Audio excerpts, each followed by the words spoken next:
Tim, welcome to our channel and thanks for logging on. Today we're discussing the Omega Seamaster Professional 300-meter chronometer. This is reference 2231.80. You can see this 41.5mm titanium chronometer dive watch on our website. Purchase it there. And if you enjoy these videos, please subscribe to our YouTube channel. You can also click on the card in the upper right-hand corner of the screen at any time during this video to see our full listing for this watch with additional accessories included, more high-resolution images, and naturally full pricing details.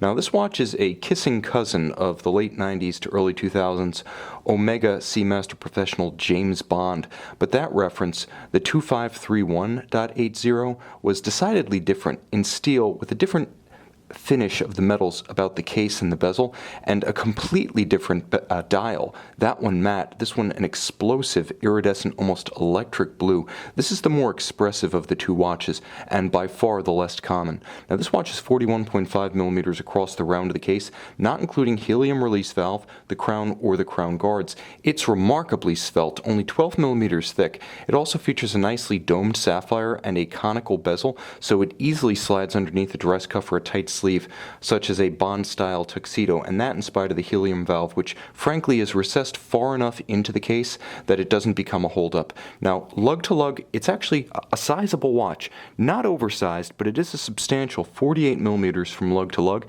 and 53mm from the outermost portion of the solid end link of the bracelet to its opposite number. That distance truly defines the span across the wrist, so measure your wrist laterally and you'll get a sense of whether or not this watch is for you. Subjectively, and having owned this exact case size on the true Bond Seamaster Professional, I can tell you that it fits easily on my 16cm wrist, and I would say down to 13.5cm even in circumference. You're going to be able to wear this watch easily. This one perhaps with even greater ease than my watch, because my watch was steel. This example in titanium is very light and wieldy on the wrist.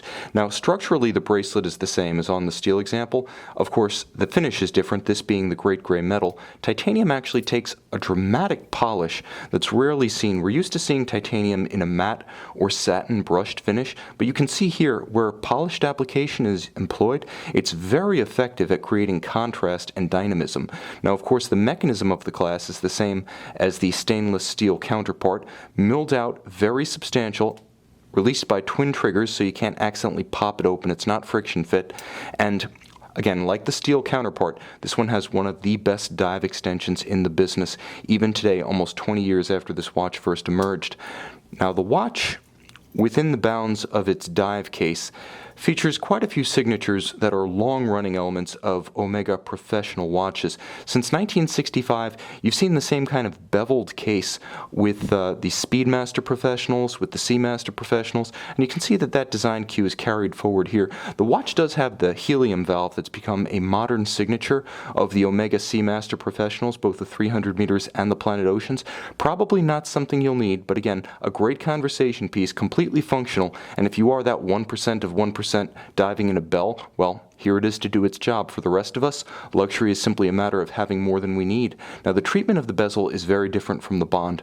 That one features anodized aluminum, which is subject to scratching, and of course all of the numerals and indices and hash marks on the anodized bezel are simply relief upon the anodized blue portion. Here, everything you see is actually engraved and then lacquered, so it's a far more durable and quite a different aesthetic, being dark on light rather than light on dark. But moving inboard, we find the real distinguishing feature of this watch is that explosive dial. Now you can see it's dazzling even in the soft, filtered light of my light box. I have diffusers going here, and this watch is still exploding. I mean, this is absolutely spectacular when you take it out in the light of day. And unlike the Bond, which features skeletonized hands and smaller indices, this one is absolutely swathed in superluminova. Again, so it'll explode in direct light, but if you charge it up and then take it into the dark, it's just as explosive, almost volcanic in that respect. Now the Bond has a matte blue dial with the wave pattern. This has an iridescent blue with the same wave pattern. Now all of the functionality that you get in the Bond, you get in the 2231, including Omega's 2892 derived chronometer grade caliber 1120. It's actually upgraded substantially from both an aesthetic standpoint and a mechanical standpoint, featuring Omega-specific finishing on the bridges, plates, and rotor, as well as an extra 2 joules within the movement, 23 compared to the 2892A2 standard 21. It features a 44-hour power reserve, hacking seconds, so pull the crown, hack the balance, synchronized precisely to a known accurate reference time, such as an atomic clock or a dive timer, and it does feature hacking seconds and a quick set date, so regardless of how your watch may err, you can rapidly correct it. I'll also mention that the pleasure of using this dive bezel on the 300-meter Seamaster Professional Chronometer is everything you would expect of a dive watch costing multiples of this. A dive bezel can really make or break a great dive watch, and here I'm happy to say Omega has done its job well and done its research beautifully. It sounds and feels spectacular. And of course, this watch looks spectacular.